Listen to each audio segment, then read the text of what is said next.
encircle the sky and turns the sea to gray.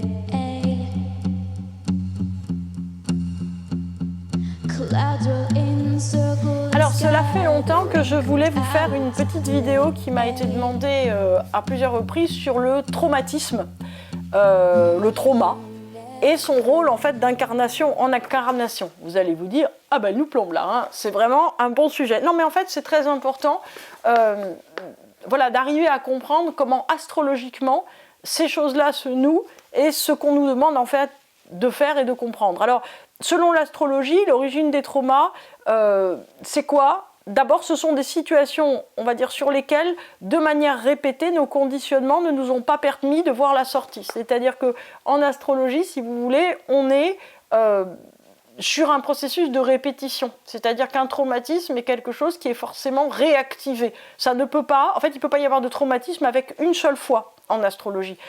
Si vous voulez, en gros, c'est une peur qui monte, qui va se produire un certain nombre de fois dans l'existence, puisque ça correspond à des aspects qui sont précis, qui vont se concrétiser autour d'un gros événement traumatique, et ensuite de ça, si vous voulez, comme des répliques, comme un séisme post-traumatique, à la suite en fait de cet événement. C'est-à-dire que le principe du trauma, c'est le principe de l'itération, c'est-à-dire de la répétition continuelle de cette situation en petit et en grand dans votre existence. Ça, c'est la première chose. Quelle est notre réponse à nous ? La réponse à nous, elle est toujours mauvaise en fait. C'est-à-dire qu'au lieu, si vous voulez, de chercher, de parvenir en fait à chercher la sortie, qu'est-ce qui se passe en fait ? On cherche de manière répétée, j'allais dire une fausse sortie qui renforce cette situation de trauma et qui l'a fait se reproduire à nouveau dans notre monde. Donc, ça veut dire que astrologiquement, nous avons une vision du monde qui est liée à une structure d'événements dont nous devons essayer de nous défaire. Parce que l'idée de l'astrologie, si vous voulez, c'est que nous faisons nos événements, mais ce n'est pas en fait, si vous voulez, une perception psychologique des choses. C'est pas que nous mettons psychologiquement dans la même situation. C'est beaucoup plus loin que ça, l'astrologie. C'est que nous sommes en fait des projecteurs, vous voyez, qui projetons sur la réalité extérieure notre monde intérieur. C'est-à-dire qu'en fait, ce que vous rencontrez dans le monde extérieur est votre monde intérieur. En fait, vous voyez ce que vous pensez en regardant ce que vous vivez. C'est tout simple, si on peut dire. Donc ça veut dire que si vous voulez changer de film, c'est le cas de le dire, vous allez devoir faire quoi ? Vous allez devoir changer vos conditionnements, vous allez devoir changer en fait le scénario, tout simplement, à l'intérieur. Donc ça veut dire que nous sommes porteurs de vision du monde, dont effectivement nous devons arriver à nous défaire. Donc ça veut dire que quand nous sommes confrontés à quelque chose, surtout si c'est quelque chose que nous identifions être répété, surtout si c'est quelque chose que nous identifions comme traumatique, ça veut dire que nous avons nourri ce conditionnement-là qui a renforcé en fait le problème que nous rencontrons à nouveau à l'extérieur au lieu de trouver la sortie. Donc la seule chose qu'on peut faire pour sortir, on va dire, des traumatismes et du fait qu'un événement traumatique va se produire et se reproduire, c'est de sortir de nos conditionnements. Donc conditionnement veut dire vision du monde qui a notre adhésion et notre certitude. Ça veut dire que, en fait, à chaque fois qu'on est confronté à quelque chose, on l'a validé. Ça veut dire qu'au fond, si vous voulez, la manière dont vous vivez est quelque chose que vous avez validé. C'est-à-dire qu'on peut dire que si vous voulez, l'astrologie valide, on va dire, une dimension de responsabilité très active, c'est-à-dire que chacune de vos journées est votre meilleur choix. Votre meilleur choix, certainement pas dans l'absolu, tout le monde sera d'accord avec ça, mais votre meilleur choix est, compte tenu des circonstances, le choix que vous préférez. C'est-à-dire que à chaque fois, vous prenez en fait la décision, la position qui vous paraît la meilleure possible, compte tenu, on va dire, de vos certitudes intérieures. Donc ça veut dire que accepter en fait de répondre différemment à une situation sur laquelle nous aurions la certitude de ce qui est à faire, et donc de renforcer le trauma en se rendant compte en fait que, vous voyez, on est de nouveau confronté à cette situation, c'est quelque chose, si vous voulez, qu'il faut arriver à conscientiser, c'est-à-dire en fait il faut conscientiser que notre réponse est ce qui renforce le trauma. Donc il faut que vous vous disiez d'un point de vue très concret, que si vous identifiez des répétitions d'événements dans votre vie qui sont potentiellement très compliquées pour vous, la manière dont vous allez réagir, et si vous réagissez d'une façon complètement différente, cette fois-ci, c'est l'objet de cette vidéo, par rapport à d'autres fois, eh bien en fait, si vous voulez, la situation difficile extérieure, la situation qui a causé votre traumatisme, ne se produira plus, tout simplement. Donc l'astrologie, comme beaucoup de, j'allais dire, de dimensions spirituelles, de pratiques spirituelles, vous dit que nous co-créons notre réalité en générant ce à quoi nous sommes confrontés. Parce que quand on dit « je co-crée avec l'univers », oui, par exemple, on co-crée le compte bancaire dans le rouge, on co-crée d'avoir raté son bus, on co-crée la tondeuse qui tombe en panne, on co-crée la dispute avec la personne qu'on aime, et ainsi de suite. C'est-à-dire qu'en fait, on va co-créer l'univers constamment. C'est-à-dire que constamment, on va se retrouver, si vous voulez, dans une situation où, en gros, j'allais dire, l'univers va simplement concrétiser les formes pensées qui sortent de nous, nous les renvoyer en face, de manière à ce qu'on prenne une décision différente, de manière à ce qu'à un certain moment, on se dise, cet événement-là ne me concerne plus, donc il ne vous concerne plus, ni moi ni vous, on est bien d'accord, mais en attendant, il faut le gérer. Donc, comment on fait pour le gérer ? Pas en disant peu, va-t'en, voilà. On le gère en ayant une attitude qui est différente par rapport à celle qu'on aura déjà eue. C'est-à-dire que la seule manière, d'après l'astrologie, de sortir d'un trauma, c'est d'agir différemment, conformément à ce qui est écrit dans votre carte, évidemment, mais d'agir selon une autre logique, de manière, si vous voulez, à dégonfler le trauma. C'est-à-dire que tout ce que vous pouvez lire sur les stress post-traumatiques et les choses comme ça, etc., vont vous donner des pistes qui sont très très bienveillantes et très positives, mais ce qui va être véritablement adapté à vous, c'est ce qui aura écrit dans votre carte, c'est-à-dire il faut arriver à retrouver, si vous voulez, dans la carte astrale, ce qui a causé exactement le trauma, autrement on ne s'en sort pas. Bon, donc, nous sommes capables en fait de transformer nos certitudes, on est des magiciens, on est capable de transformer en fait nos certitudes en événements extérieurs. C'est ça la co-création. Et une fois que la réalité en fait se tient en face de nous, en un sens, les dés sont lancés. C'est-à-dire que en fait, on a déjà mis en place les conditions d'une répétition. C'est-à-dire qu'à partir du moment où l'événement est en face de vous, il va falloir le traiter dans le plan matériel. Vous voyez, c'est pour ça que moi, je suis, j'allais dire, véritablement vent debout contre les gens qui me disent « Ah, mais moi je vais pas chez le médecin, etc. Tant pis, mon corps il va se guérir de manière naturelle. » Pas du tout. Quand en fait vous avez un problème de santé qui est arrivé, et Dieu garde mes paroles et vous protège tous, mais quand c'est arrivé au plan physique, il faut guérir au plan physique. C'est-à-dire qu'il faut prendre tous les médicaments nécessaires, il faut aller voir tous les médecins nécessaires, il ne faut pas se contenter de faire des prières en battant le tambour. Il faut vraiment, même si ça aide beaucoup, mais ce n'est pas le sujet. C'est-à-dire qu'en fait, quand vous avez un problème, si vous avez eu un accident de voiture et que vous devez aller, j'allais dire, voir l'assureur, battre le tambour ne va rien changer. Il faut aller avec les bons papiers, avec vos papiers d'assurance, etc., chez l'assureur. Ce que je veux dire, c'est que les problèmes qui sont créés au plan réel, il faut les régler au plan réel. Si vous avez une invasion de fourmis, faire une prière ne suffira pas. Alors, il y a des gens qui me disent « si, ça suffit ». Non, c'est tout.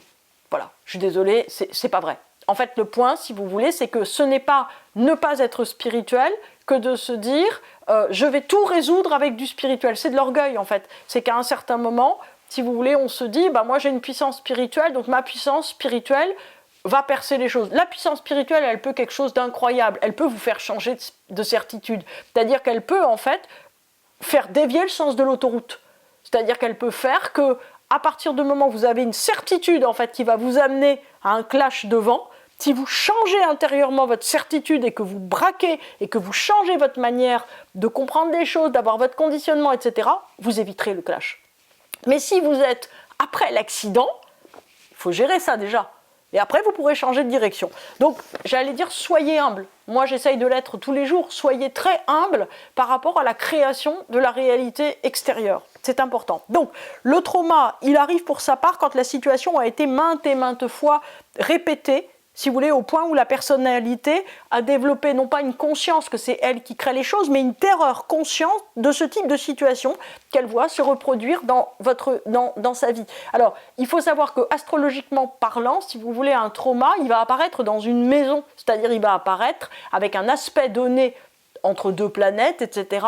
Donc en fait, on sait ce qui le cause, on sait ce que ça doit transformer, et on sait pourquoi il est là. Si vous voulez, il y a un trauma, donc dans une maison, il peut y avoir énormément, si vous voulez, de significateurs. Par exemple, s'il y a un traumatisme, c'est-à-dire par exemple un carré, une opposition, un quinconce exact qui va arriver sur la maison 8, eh ben, il y a une famille, si vous voulez, d'événements liés à la maison 8 qui sont la mort, le décès,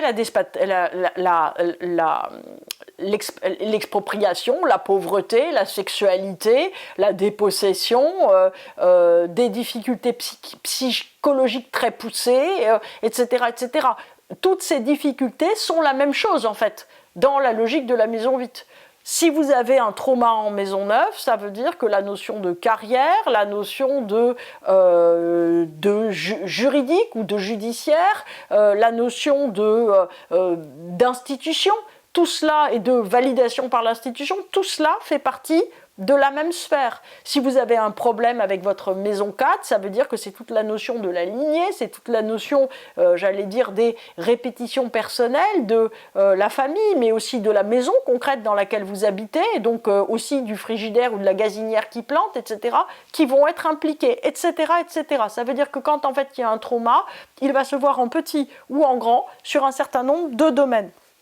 Alors, il ne peut plus y avoir de sortie en fait à la même fréquence. Ce que je veux dire, c'est qu'une fois qu'on est confronté à un événement, c'est ce que je vous disais tout à l'heure, il faut le régler au niveau où il a été projeté. Donc l'évolution doit intervenir dans le sens que la personnalité, donc vous, moi, doit se libérer et trouver la paix. C'est-à-dire que la seule solution en fait pour trouver une autre voie de réponse, c'est d'abord d'accepter la situation. Alors ça, c'est un principe, j'allais dire, de méditation, mais en fait qui est très puissant de manière générale, c'est-à-dire que l'astrologie vous dit que si vous voulez en fait retrouver déjà la paix entre tous les domaines, j'allais dire, de votre vie, hein, toutes les planètes là, qui sont en train de se faire la guerre, si vous voulez retrouver la paix entre ces 10 planètes, qu'est-ce que vous devez faire fondamentalement?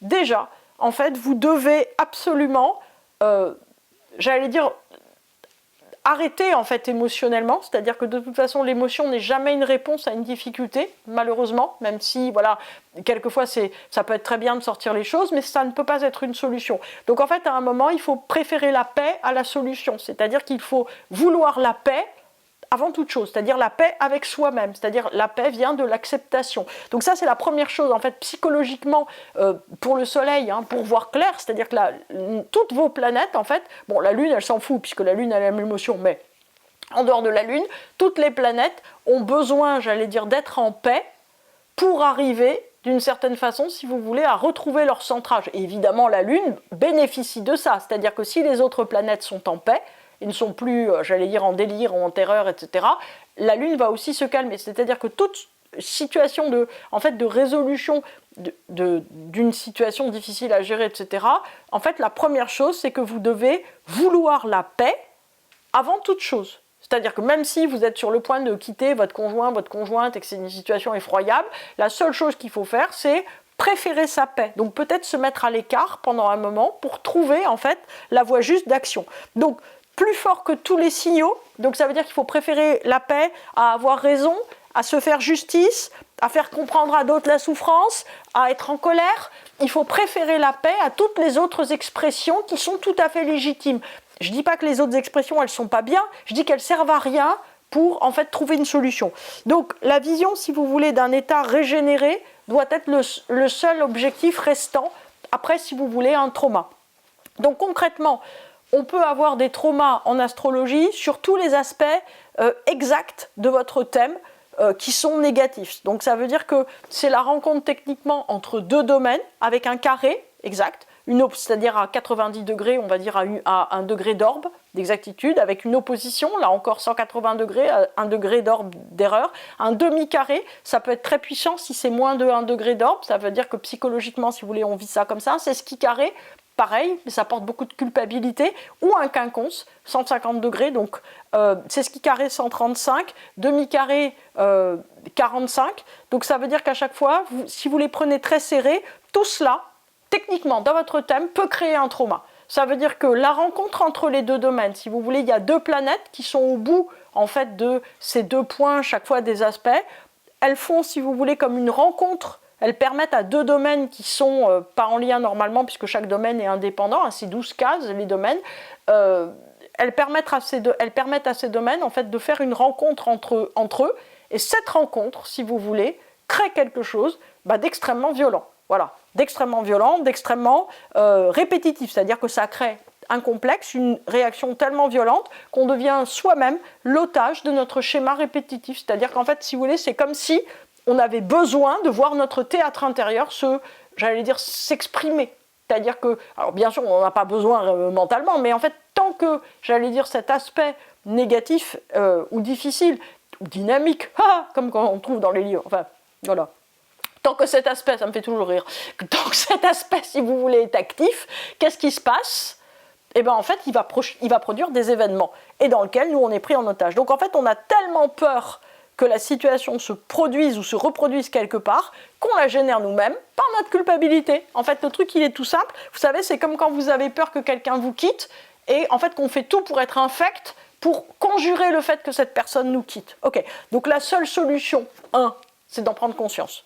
Donc, il faut... Alors, l'astrologie aide, c'est-à-dire que quand, en fait, tout à coup, vous vous dites « Ah, c'est cet aspect-là ? Ah oui, c'est ces deux domaines-là. Ah, ça s'est déjà produit 19 fois dans ma vie. » Ok, ça aide, parce que quelque part, si vous voulez, on voit en face, comme le livre de notre âme, on voit en face, si vous voulez, tout à coup, que quelque chose vient nous impacter de l'extérieur, mais c'est de l'intérieur. Extérieur et intérieur, ça ne veut rien dire. En fait, tout à coup, si vous voulez, il y a quelque chose qui se produit. Et ça, c'est quelque chose d'incroyable. Donc la seule solution, c'est en prendre conscience, l'astrologie aide. 2, c'est de sortir de la culpabilité. C'est-à-dire de ne pas se dire « Ah, c'est moi qui ai généré ça ». En fait, la culpabilité n'a rien à voir avec la responsabilité. C'est-à-dire que quand on dit, par exemple, à un enfant « C'est toi qui as renversé le verre de jus d'orange », le problème, c'est pas de le culpabiliser, c'est de le faire prendre conscience de manière à ce qu'ils se disent « Ah ben j'ai peut-être pris un verre trop grand, effectivement j'ai pris le verre qu'on m'avait dit de ne pas prendre, ou bien je l'ai peut-être un peu trop rempli, etc. » En fait, le problème, si vous voulez, de faire prendre conscience à quelqu'un, et de même pour nous, pour l'existence, ça ne va pas être, si vous voulez, d'être dans quelque chose qui nous bloque, c'est au contraire quelque chose qui nous libère, puisque tant qu'on n'a pas pris conscience, on ne peut pas sortir du truc. Donc, dès qu'on a pris conscience et qu'on est sorti de la culpabilité étant en fait une espèce de floutage entre notre identité et si vous voulez le fait que quelque part en fait on pense d'une certaine manière qu'il y a une identité entre notre être et notre faire. C'est-à-dire que le problème, si on dit à quelqu'un tu es un être mauvais ou tu as fait quelque chose de mauvais, c'est pas la même chose. Puisque si vous êtes un être mauvais, vous êtes foutu. On ne peut jamais arranger. Si on a fait quelque chose de mauvais, ok, on peut l'arranger. Alors, et c'est ça qui est très important, si vous voulez, c'est cette notion, de empowerment, de refaire, de reprendre en main les choses de manière à les changer. Bien. En tout cas, si on identifie le phénomène de répétition ou la peur magistrale qui se noue sur ce phénomène de répétition, et là, en fait, on peut sortir. Et pour vouloir plus que tout sortir, numéro 1, il faut passer dans la paix. Alors, je vais juste, même si c'est un petit peu compliqué astrologiquement, vous distinguer les différentes positions qui peuvent se produire, histoire que vous ayez quelque chose, d'un peu plus clair. Alors, si ça vous intéresse, sachez que je fais des conférences et des cours qui peuvent vous permettre de rentrer d'une manière très originale dans les thèmes, puisque mon enseignement ne se trouve pas dans des livres, un petit peu dans les miens, mais même pas beaucoup, j'ai pas beaucoup le temps d'écrire. Donc, voilà. Alors, un carré. La culpabilité sera de se retrouver dans des situations où on doit obligatoirement sacrifier quelque chose. Donc ça, c'est la vision, si vous voulez, itérative du trauma de carré. En fait, ce qu'il faut vouloir, c'est comprendre que les deux domaines, tant qu'ils s'affrontent, en fait, on tord tous les deux. Donc je vais vous donner un exemple. Imaginons qu'on ait un carré entre la maison 1 et la maison 4, par exemple. Donc maison 1, c'est l'identité, maison 4, par exemple, c'est la famille. Donc on va se dire que soit c'est nous qui devons avoir raison, soit c'est, par exemple, notre père, notre grand-père, notre mère, notre enfant, etc. Donc en fait, le carré fait que forcément, si vous voulez, c'est la lutte entre le soi, l'identité, l'intégrité personnelle et cette notion de famille. Donc en fait, tant que, d'une certaine façon, on ne veut pas que ces deux domaines-là fonctionnent ensemble, tant qu'on se dit qu'en fait, notre identité est de mettre à l'écart notre famille, il va se passer toutes les choses possibles, c'est-à-dire qu'on va acheter une maison, une autre, hein, et la maison elle va s'effondrer, ou le toit va se trouer, etc. Parce que c'est toujours en fait cette répétition du carré entre la 1 et la 4. C'est-à-dire qu'en fait, à chaque fois que vous avez un carré exact entre deux domaines, ça veut dire que la culpabilité va faire que vous vous retrouvez dans des situations où obligatoirement il y a des choses qui remontent en fait dans une difficulté antérieure, et ces choses qui remontent, elles sont très compliquées à gérer.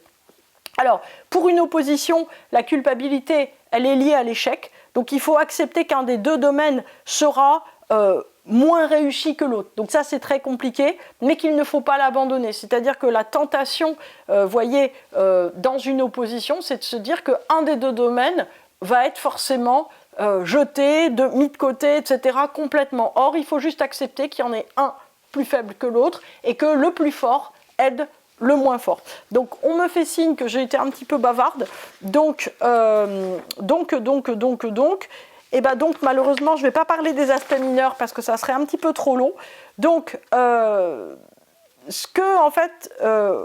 voulais vraiment vous dire pour conclure, c'est que les épreuves en fait qui génèrent un négatif très important, c'est-à-dire des grosses difficultés dans notre vie, nous poussent en fait à condenser véritablement une conscience, c'est-à-dire que c'est l'intensification du temps.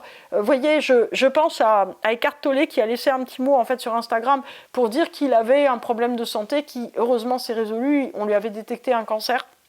Et il a dit que quand il est revenu chez lui après ce diagnostic, en fait, il y avait une intensification du temps tellement importante que en fait, il sentait chaque minute passer et que cette minute devenait précieuse. Malheureusement, sur Terre, nous sommes dans le royaume de la polarité, hein, jour, nuit, bien, mal, yin-yang et ainsi de suite. Ce qui veut dire, si vous voulez, que d'une certaine manière, chaque difficulté, chaque traumatisme très important que vous allez vivre en fait dans votre vie va renforcer normalement votre intensité de vie, c'est-à-dire votre capacité à souffrir, oui, mais aussi capacité à vivre et à aimer la vie. Donc, d'une certaine façon, ce que vous pouvez faire si vous traversez quelque chose de très dur, c'est de condenser tous les moments heureux qui peuvent vous amener de la paix et qui peuvent vous amener quelque chose. C'est-à-dire qu'il faut vouloir consciemment se dépasser parce qu'en vous dépassant, vous dépassez complètement aussi cette situation qui commence. Et donc, on peut avoir aussi une autre vie qui commence réellement si à un certain moment, on a accepté, d'intensifier la souffrance d'un traumatisme en se disant « Ok, maintenant, de toute façon, tout ce que je peux faire, c'est écrire complètement autre chose. » I can see the look